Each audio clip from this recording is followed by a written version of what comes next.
Good morning children. अरे good morning तो बोलो। Good morning sir. आज मेरे प्रश्न का उत्तर देने के लिए कौन है? अंशु और मंशु, इधर आ जाओ। दोनों लोग ऐसे खड़े हो जाओ। देखो अंशु और मंशु, कौन अंशु है कौन मंशु है कोई क्लियर नहीं है। ये अंशु है के मंशु है, के मंशु है के अंशु है। जैसे चिंकी पिंकी देखे हो, चिंकी पिंकी पिंकी चिंकी, वही हाल है। ये दोनों जुड़वा है, अंशु और मंशु। आज प्रश्न का उत्तर अंशु और मंशु देंगे। ठीक है, तैयार हो? ठीक है, चलो बताओ इस आकृति को क्या कहते हैं? इस आकृति को क्या कहते हैं? वर्ग है यार, दिख रहा है वर्ग जैसा? वर्ग जैसा तो नहीं है, यहां होता तब वर्ग होता है। ये देखो, ये वर्ग होता है, इसको कहते हैं वर्ग। चलो इसको बताओ, ये क्या है? इस आकृति को क्या कहते हैं? आयत। तालियां बजा दो जी इनके लिए। आयत, इसको क्या कहते हैं? आयत। चलिए एक और आकृति हम देखते हैं। इस आकृति को क्या कहते हैं? अब ये बताओ, क्या इस आकृति का नाम तुम लोगों को मालूम है? बताओ इस आकृति को क्या कहते हैं? अंशु मंशु जवाब दो। नहीं मालूम? कोई बात नहीं, चलो हम बताते हैं। तालियां बजा दो, चलो बैठो, तालियां बजा दो।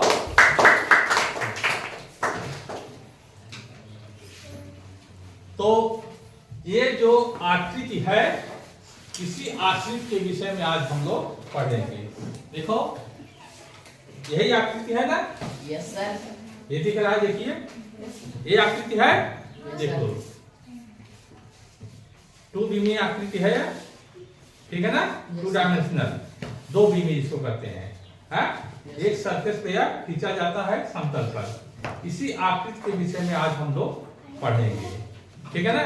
पहले हम देखेंगे इस आकृति को कहते क्या है, फिर इसकी परिभाषा हम सेट करेंगे, परिभाषा क्या होती है, फिर इसका परिधि ज्ञात, इसका जो है परिमाप ज्ञात करेंगे, और इसका फिर क्षेत्रफल ज्ञात करेंगे। इसके विकर्णों के विषय में क्या खास बात है उसको हम देखेंगे। ठीक है, तैयार हो? ठीक, तो हम आज पढ़ेंगे इस आकृति को कहते क्या है।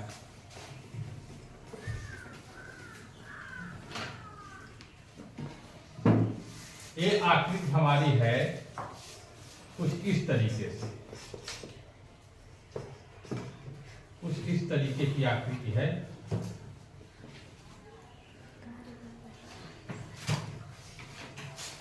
ठीक है ना?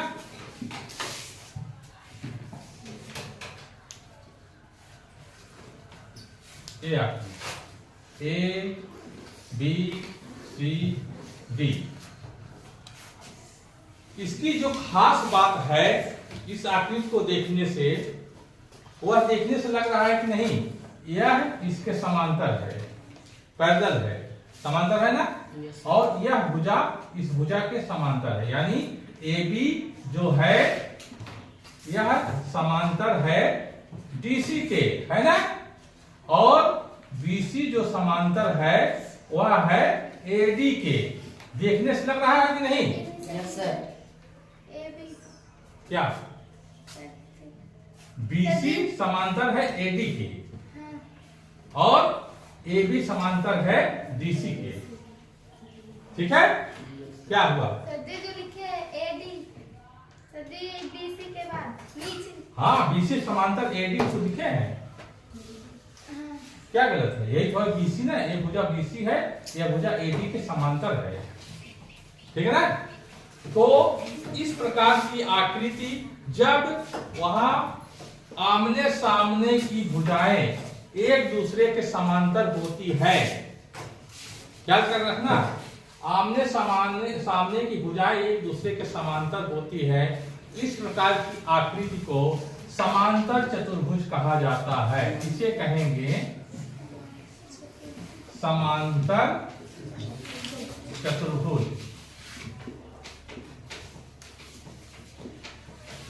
लेकिन सिर्फ यही परिभाषा नहीं है, ठीक है ना। अब इसकी परिभाषा पे हम चर्चा करेंगे, इसकी परिभाषा क्या होती है, इसकी खास बातें क्या होती है, ठीक है ना। इसकी खास बातें ये होती हैं, चलिए इसकी परिभाषा पहले हम देख लेते हैं। यहीं पर देख लें, यहीं पर देख लेते हैं इसकी परिभाषा। परिभाषा किसी समतल पर, किसी समतल पर चार भुजाओं से, चार भुजाओं से घिरी बंद आकृति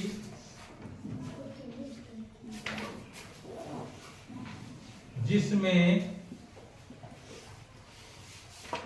आमने सामने, या आमने सामने को गणित की भाषा में क्या कहते हैं जानते हो, सम्मुख, जिसकी जिसकी सम्मुख भुजाएं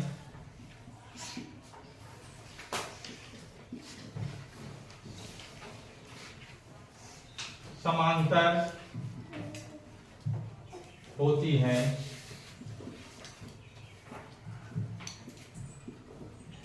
समांतर चतुर्भुज कहलाता है, समांतर चतुर्भुज कहलाता है,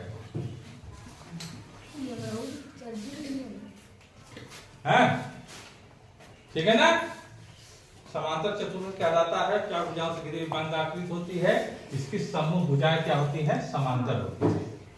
क्या होती है, समांतर होती है।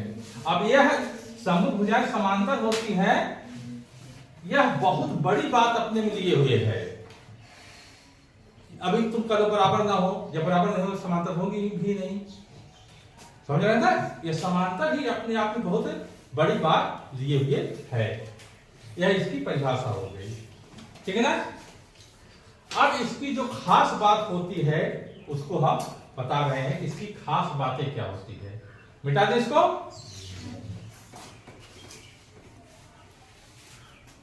इसकी जो खास बात होती है, यानी इसकी विशेषता क्या होती है, विशेषता में नंबर 1 लिखेंगे कि इसके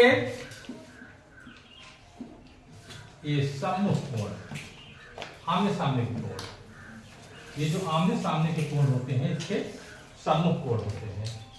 इसके सम्मुख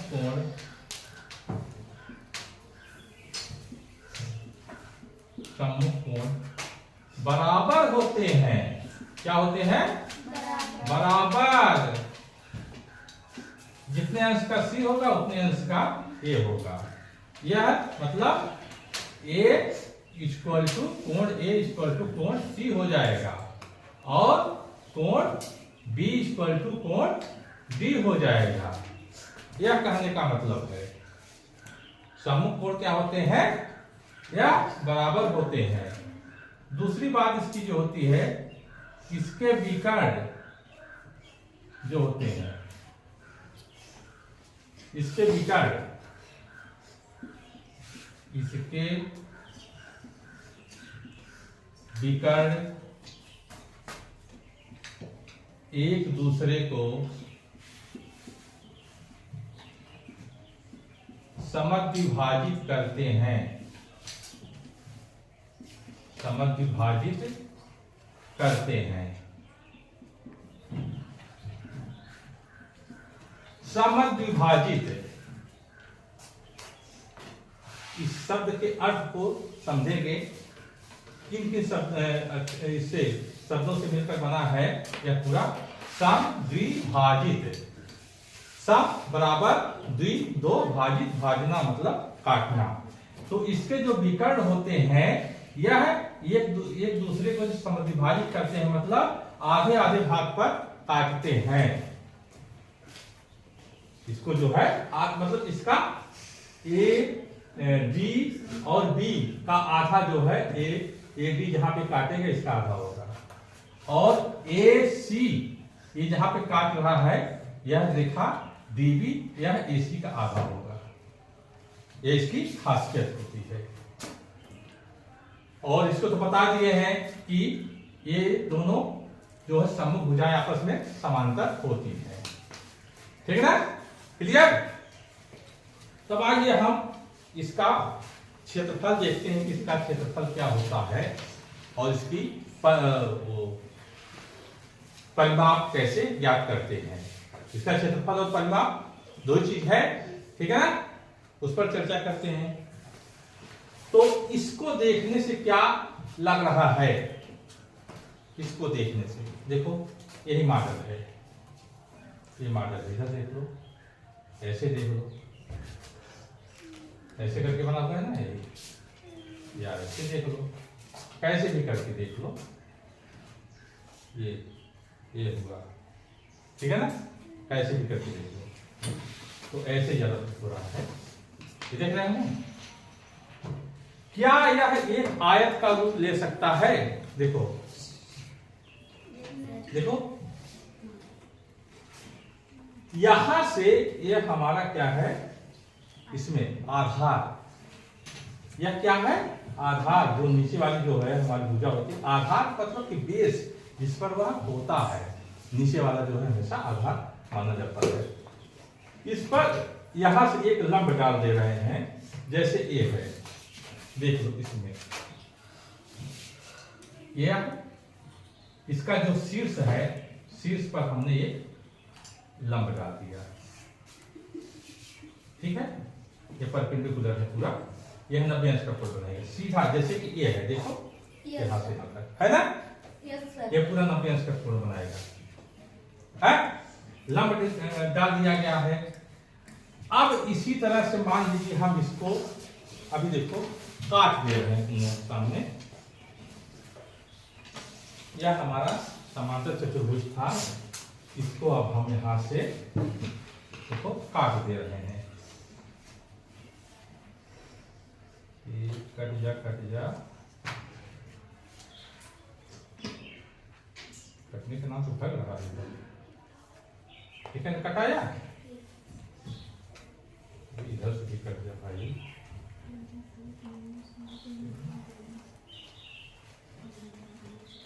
ये देखिए कट गया हमारा,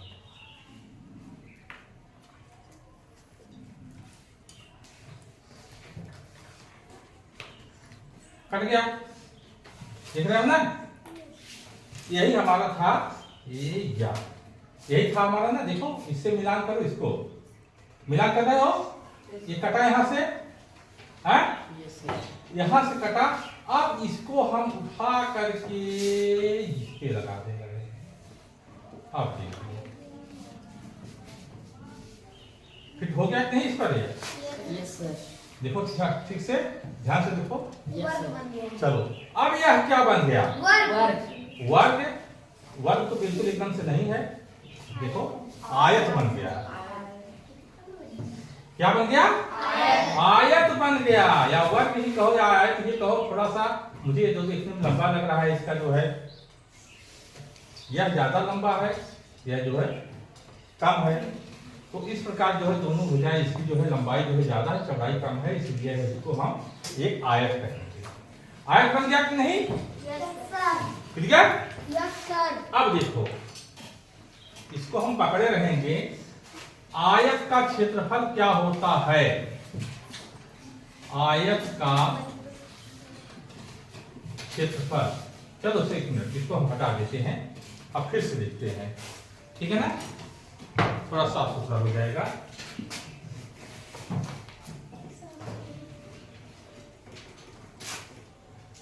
इसको भी हम यहां से एक शीर्ष लंब डाल के, ये जो पार्ट था इसको यहां पर हम इसको जोड़ देते हैं, देख रहे हो ना, और ये हमारा जो हो गया, अब हम इसको यहां से कट करके इसको यहां पर जोड़ दिए, जैसा कि हमारा भी इसमें मॉडल में था, ठीक ना।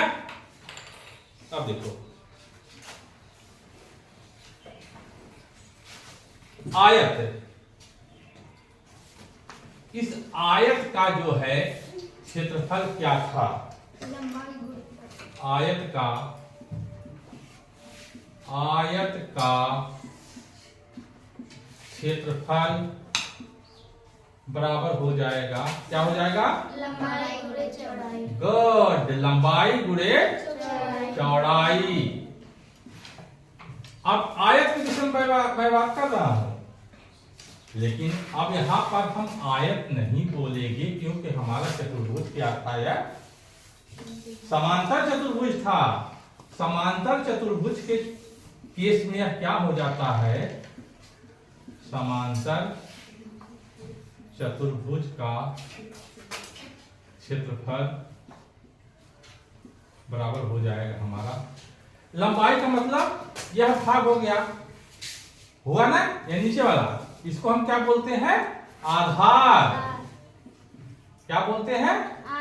आधार। यही जो आयत के लिए लंबाई का काम करेगा वही समांतर चतुर्भुज के लिए आधार का काम करेगा। ये चीज जो है देख रहे हो ना, ये चीज है। और उसके बाद जो ये चौड़ाई का काम करेगा वही यह है। ये देखो ना, ये जो शीर्ष लंब डाला गया है, ये वाला चीज यहां से यहां तक, ये वाली चीज, इसको जो चौड़ाई है, चौड़ाई जो शीर्ष लंब डाला गया है, इस शीर्ष से यही था हमारा ना, देखो ये चीज, यही चीज था ना, यहां से यहां तक जो है लंब डाला गया है। इसको हम बोल देंगे चौड़ाई को शीर्ष लंब, या ऊंचाई बोल देंगे शीर्ष लंब। क्या बोला जाएगा? शीर्ष लंब। इस प्रकार से समांतर चतुर्भुज का जो क्षेत्रफल होता है वह आधार गुणे शीर्ष लंब होता है। शीर्ष से आधार की भुजा पर डाला गया है लंब। समझ रहे हो? इसका अगर गुणा कर देंगे तो समांतर चतुर्भुज का क्षेत्रफल निकल जाएगा। समझाया? समझाया नहीं? एकदम यह जो है एक प्रकार से आयत ही होता है। जिस प्रकार से आयत का क्षेत्रफल लंबाई गुणे चौड़ाई होता है, उसी तरीके से समांतर चतुर्भुज का क्षेत्रफल आधार गुणे शीर्ष लंब होता है। शीर्ष का मतलब यह शीर्ष है, ए बी का शीर्ष है। इससे जो इस पर लंब डाला जाएगा उसी को हम मेजर कर लेंगे और इससे गुणा कर देंगे। आया समझे? तो इस प्रकार जो है हम निष्कर्ष पर पहुंचते हैं कि किसी समांतर चतुर्भुज का क्षेत्रफल उसके आधार और शीर्ष लंब का गुणनफल होता है। क्लियर? अब सवाल क्या है? चलो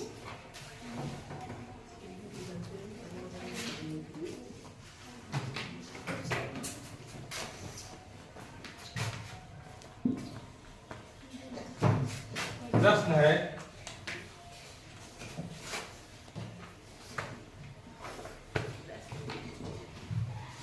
किसी समांतर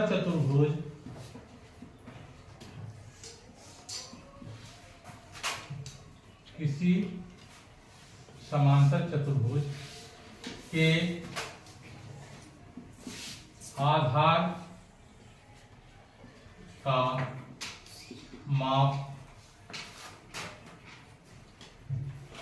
8 सेंटीमीटर है और उसकी या शीर्ष लंब और उसके शीर्ष से आधार पर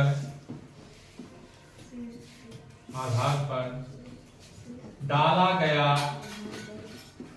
लंब।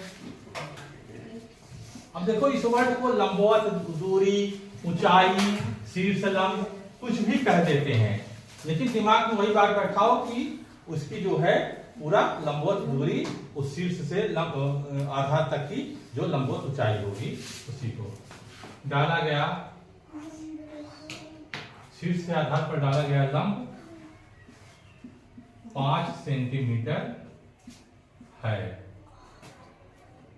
चतुर्भुज का क्षेत्रफल ज्ञात कीजिए, या समांतर चतुर्भुज का क्षेत्रफल ज्ञात कीजिए। ठीक, हल। इसका हम चित्र बनाएंगे तुरंत, ठीक है ना, तुरंत चित्र बनाएंगे। ये समांतर चतुर्भुज है, ठीक है ना, समांतर चतुर्भुज। जिसको अगर कुछ समझ में नहीं आया तुरंत पूछ लेगा। ABCD ये समांतर चतुर्भुज हो गया हमारा, ठीक है ना। इसकी आधार की माप दी गई है, कितना दिया गया है, आधार कितना दिया गया है, 8 सेंटीमीटर। शीर्ष लंब यानी यहां से यहां, शीर्ष से इसके आधार पर डाला गया लंब। अच्छा, ये शीर्ष लंब क्या होता है, यही होता है, यही यहां से यहां तक लंबवत दूरी ये जो होता है। इसको ऐसे हम बनाए, ऐसे जब तुम लोग करोगे ना तो ऐसे करके ये जो होता है, समझ रहे हो ना, स्केल से ऐसे करोगे ना इस पर, यही शीर्ष लंब है। यहां से यहां तक की लंबवत दूरी जो होती है यह शीर्ष लंब होता है। यह कितना दिया गया है हमारा, 5 सेंटीमीटर, ठीक है ना। अतः समांतर चतुर्भुज, समांतर चतुर्भुज का क्षेत्रफल बराबर आधार गुणे लंब, यानी हमारा आधार कितना हो गया, 8 सेंटीमीटर गुणे 5 सेंटीमीटर बराबर 40 क्या वर्ग सेंटीमीटर। कभी मत भूलना इसको, हमने बताया था ना, सवाल गलत हो जाएगा। वर्ग सेंटीमीटर हमारा यह आंसर आ गया कि इसका जो है क्षेत्रफल टोटल जो है कितना होगा हमारा, 40 वर्ग सेंटीमीटर होगा। 40 वर्ग सेंटीमीटर इसका क्षेत्रफल होगा। क्लियर? परिमाप के लिए अगर हम देखें, परिमाप, किसी भी आकृति का परिमाप हमने बताया था कि इसकी बाहरी माप होती है। या मान लीजिए हमारा किसी और सवाल में देखिए, जैसे ये देख लीजिए, यहाँ पर ये है हमारा, ठीक है ना, यह है हमारा 5 सेंटीमीटर है, ठीक है ना, यह भी 5 हो जाएगा। या मान लीजिए 3 है, या 3 है, तो क्या हो जाएगा, बस ऐड करना है, 5 5 10, 3 3 6, यानी 16 सेंटीमीटर। किसी भी आकृति का परिमाप जो है उसकी बाहरी माप होती है। क्लियर? Yes sir. हाँ, सवाल लगाओगे, अगर नहीं आता है तो उसको पूछोगे नेक्स्ट पीरियड में, ठीक है।